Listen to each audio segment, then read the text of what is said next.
The crystal chandeliers of the Grand Pierre ballroom hummed with the kind of expensive silence only the top 1% can afford. It was Christmas Eve, and Julian Vane, the tech industry's most elusive bachelor, was the evening's unintentional prize. To the 7 women seated at the VIP table, Julian wasn't just a man, he was a strategic acquisition. There was Elena, a fashion mogul in a dress that cost more than a mid-sized sedan, Beatrice, a hedge fund manager who viewed conversation as a hostile takeover, and 5 others equally polished, poised, and predatory. They draped themselves in silk and diamonds, their laughter carefully calibrated to reach Julian's ears at just the right frequency. But Julian wasn't listening, he was watching the swinging doors of the kitchen.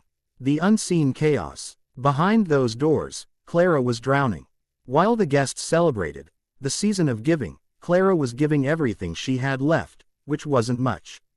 Her shoes were worn thin, her wrists ached from carrying heavy trays of Wagyu beef, and her mind was miles away, worrying about her younger brother, Leo. Leo was 6, currently sitting in a cold apartment with a neighbor because Clara couldn't afford the heating bill and the Christmas tree he'd been dreaming of. As she stepped into the ballroom to refresh the champagne, the Elite 7 barely looked at her. To them, she was part of the furniture, a biological machine designed to keep their flutes full. Elena accidentally bumped Clara's arm, causing a splash of vintage moët to hit the floor. "Watch it," Elena hissed, not even looking up from her phone. "This silk is delicate." Clara dropped to her knees to wipe the spill. "I'm so sorry, ma'am. I'll get a fresh cloth." "Don't bother," Beatrice added, flicking a hand as if shooing a fly. "Just stay out of the way of the photos." The shift in focus. Julian Vane stood up. The table went silent, 7 pairs of eyes tracking his every move. They expected him to lead one of them to the dance floor or perhaps announce a toast to his latest merger. Instead, Julian walked around the table. He didn't stop at Elena. He didn't glance at Beatrice. He knelt on the marble floor. "Let me help you with that," Julian said softly. The ballroom seemed to tilt on its axis. Clara froze, her hand hovering over the damp rag. "Oh, no, sir. Please. I've got it. You'll ruin your suit. It's just fabric, Clara," he replied. The table gasped. He knew her name. He hadn't seen her in years, but he remembered the name tag from the local diner where he used to study when he was a broke college student with nothing but a laptop and a dream. She had been the only person who let him sit for 6 hours on a single cup of coffee, always refilling it with a wink when the manager wasn't looking. The unexpected twist. The elite women began to whisper, their polished masks slipping into expressions of confusion and disdain. "Julian, darling," Elena called out, her voice tight. "The orchestra is starting. Don't be eccentric." Julian ignored them. He stood up, offering a hand to Clara. She took it, trembling slightly. "You're working the double shift tonight, aren't you?" Julian asked. "I have to," Clara whispered, her voice cracking. "It's Christmas." Julian turned to the table, his gaze chillingly professional. "Ladies, tonight was supposed to be about philanthropy. I've listened to you talk for 2 hours about your foundations, your galas, and your tax-deductible donations.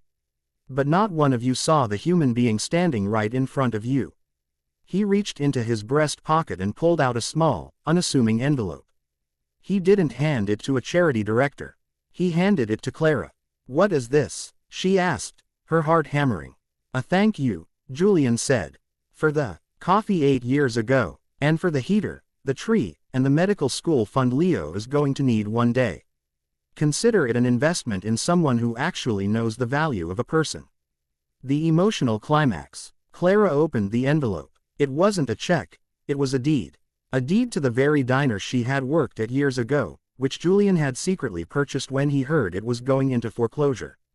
Attached was a note. "The coffee is on me now. Go home to your brother."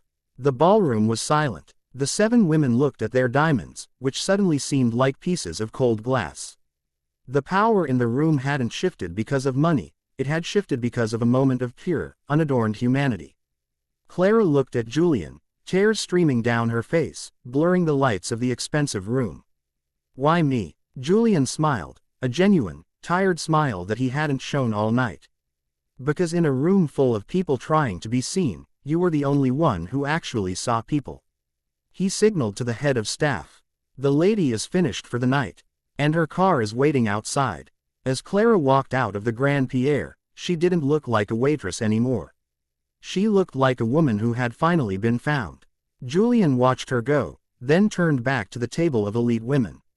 He didn't sit down. He picked up his coat, left a stack of bills for the remaining staff, and walked out into the crisp, snowy night, leaving the Elite Seven to their empty champagne and their even emptier conversation.